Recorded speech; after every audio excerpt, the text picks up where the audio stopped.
CBIT परीक्षा को crack करना है तो इसकी चाबी है सिलेबस को सही से समझना। इस विश्लेषण में हम फेज 1 और फेज 2 के वेटेज और रणनीतिक अंतर को गहराई से देखेंगे ताकि एक सॉलिड प्लान बन सके।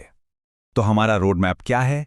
सबसे पहले ब्लूप्रिंट को समझेंगे, फिर एक एक करके दोनों फेज के सिलेबस और वेटेज को डीकोड करेंगे और आखिर में एक ऐसी रणनीति बनाएंगे जो तैयारी में मदद करे।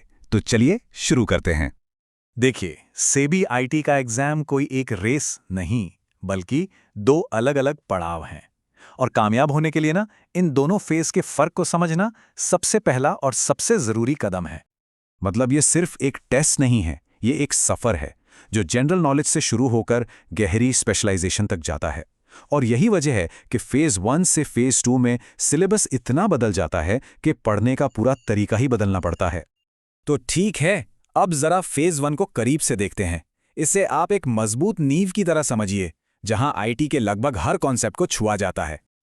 ये देखिए फेज 1 का सिलेबस कितना फैला हुआ है। इसमें नेटवर्किंग है, डेटाबेस कॉन्सेप्ट्स हैं, एसक्यूएल क्वेरीज हैं और प्रोग्रामिंग, कुल मिलाकर 9 अलग अलग टॉपिक्स हैं। सीधी सी बात है, यहाँ एक मजबूत और चौड़ी नींव बनाने पर जोर है जिसमें आईटी के हर कोने की जानकारी हो। अब जैसे ही हम वेटेज पर नजर डालते हैं, कहानी बिल्कुल साफ हो जाती है ना? एक टॉपिक है जो हीरो की तरह सबसे आगे खड़ा है और वो है प्रोग्रामिंग कॉन्सेप्ट्स, जिसका वेटेज पूरे 30% है। तो सबसे जरूरी बात क्या निकल कर आती है? यही कि अगर फेज 1 की दीवार को पार करना है तो जावा या C++ जैसी प्रोग्रामिंग भाषाओं पर एक मजबूत, बहुत मजबूत पकड़ होनी ही चाहिए। इसके बिना बात नहीं बनेगी। अच्छा, अब फेज 1 से आगे बढ़ते हैं और देखते हैं कि फेज 2 में क्या होता है। यहां कहानी बिल्कुल पलट जाती है। अब फैलाव से ज्यादा गहराई पर फोकस है और ये बदलाव फेज 2 का सिलेबस देखते ही समझ आ जाता है। कहां फेज 1 में 9 टॉपिक्स थे और कहां यहां सिर्फ 4, बिल्कुल कोर कंप्यूटर साइंस के एरिया। ये एक साफ इशारा है कि अब परीक्षा की मांग बदल गई है। और ये चार्ट इस स्पेशलाइजेशन को कितनी खूबसूरती से दिखाता है।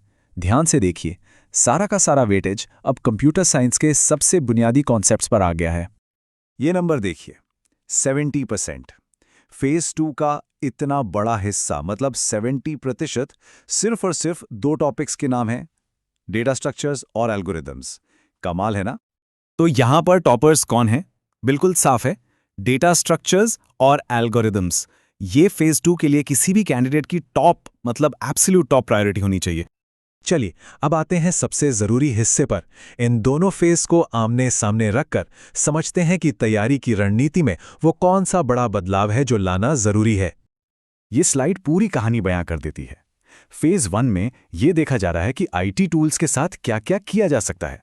वहीं फेज 2 इस बात पर फोकस करता है कि कंप्यूटर साइंस की समस्याओं के बारे में सोचा कैसे जाता है।